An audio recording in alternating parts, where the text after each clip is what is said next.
Как ты живешь, так ты и умрешь. Не обманывай себя.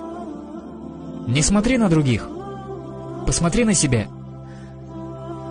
Сколько еще посланий тебе нужно услышать? Сколько еще похорон тебе нужно посетить?